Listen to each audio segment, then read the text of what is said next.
Hello and welcome to Blockchain Gaming World with me, Jon Jordan. So today we're asking the question, what went wrong with Glitch Goon? So this is Glitch Goon. It's a mobile game, free to play, from a company called Etherdale, which is actually part of Creative Mobile, so a pretty well-known mobile developer from Estonia. They've been playing around with blockchain for a while now, and this is one of the games they came up with.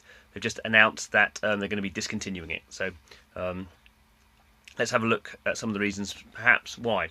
So one of the kind of key issues is mobile and blockchain are hard to do. So Apple and Google not very keen on letting apps into their app stores, which allow people to spend money that Apple and Google don't get their 30% cutoff, which is currently how app stores work. So there is that issue. I mean, Glitch Goons is actually available on the Google App Store. Google tends to be seems a bit more easygoing than Apple, as is often the case. But even with Google, I think people are thinking until while games are small, they kind of can fly under the radar, which is not a good way to build a model. Anyway, in terms of this game, it's kind of an interesting game. So it's a kind of typical free-to-play thing. So what I do here is I have, well, we can see here, I have an inventory. It's going to come up. So we can see here I've got various kind of elements here. So various bits of equipment that I can equip and level up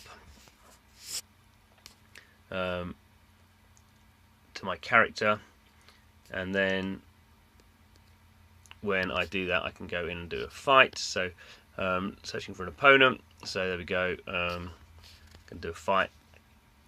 So interestingly, I don't have any control over this. It's just about looking at the kind of attributes of the character I've got, and I won that one. So I beat Pleasant Unicorn. So I won. I get a chest. That chest now have to wait 3 hours for it to unlock, or I can use the currency. You have these other fights. Bronze League over, didn't get anything from that one. So you have these ones where you fight multiple battles and you try and get to the top of a league. And that's pretty much it. There's a Tower of Death as well, which is like an endless kind of battle mode. So daily quests. So what do I have to do here? I have to open a league chest to win 3 fights as a protector. That's one of the characters. Win 3 fights as a Sapirex.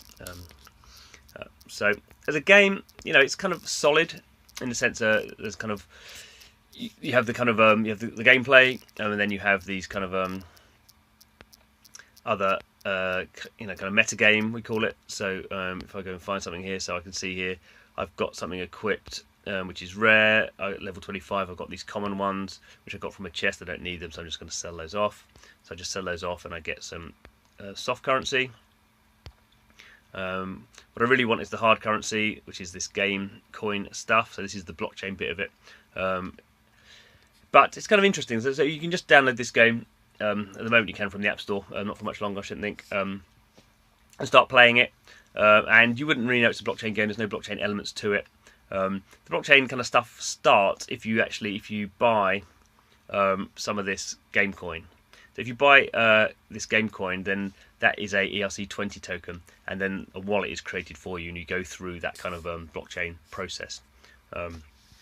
If you don't do that, you just play the game. Now, this is kind of going to make sense from a mobile point of view. You want to get people into the game. You don't want to get people creating wallets from the get-go. Most people know, in free-to-play mobile, you have a lot of downloads, and then most people stop playing the game. Even if they start playing the game, and very few people actually monetize, so maybe a couple of % of people who actually play these free-to-play mobile games actually spend any money. So it kind of makes sense to put the blockchain elements down kind of through the funnel. But then equally, the fun of the blockchain stuff is that you kind of own items and you can buy and sell them. So there is this kind of problem particularly for mobile games where the further you push the blockchain down the kind of funnel, the less people interact with it, and then the less advantage you're taking of the fact that mobile has a very large audience. And that's a really hard dilemma. I mean, I don't know the answer to that. And equally, I would say from a free-to-play mobile point of view, Glitch Goons doesn't have a lot going for it. I mean, it has has these simple things you can do, and you earn you earn kind of simple items, and then you can kind of level up. So it has that kind of progression element to it, but it's not not the most amazing looking game. Obviously, I imagine it's had a pretty small dev team, and so it kind of has less engagement. So despite it being a blockchain game, it's competing with other free-to-play mobile games, and it doesn't quite have the same kind of level depth. And also, you're pushing the blockchain kind of stuff away from people so even people who are interested in blockchain, you're not really attracting them. So you're kind of falling a little bit between two stools.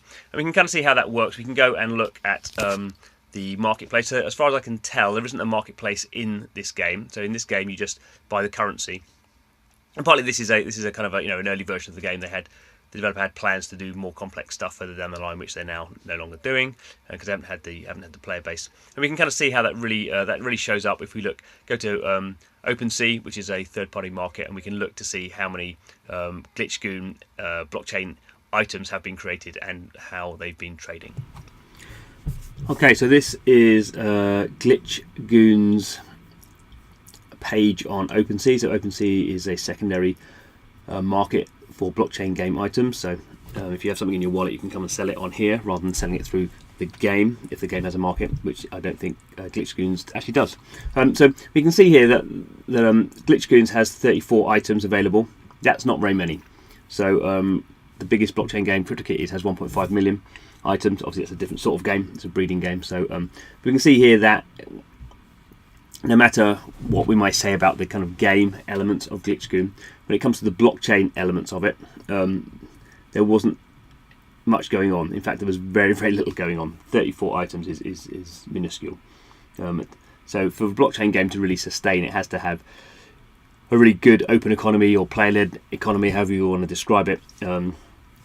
This does not have that. If we look at the stats, let's see what we get here. So we can see here the volume last week was 0.22 ETH, which is, what's that? ETH is about 160 at the moment, so it's like less than $50. So we can see here that the approach at least was taken, and it's partly the approach. The problem with doing a mobile game using blockchain just didn't join up at all. So there may be other reasons behind it, but in terms of the blockchain elements of Glitch Goons, clearly nothing really connected with players, and that's the main reason why the game, unfortunately, or maybe fortunately, I don't know, you don't want to invest in something that clearly isn't connecting with players, but that's why it is no longer. So anyway, thanks for watching. This is Blockchain Gaming World, where we do videos about blockchain games and what went right and what went wrong. So if you're into that kind of stuff, please do subscribe. But thanks for watching this one, and hope to see you again soon.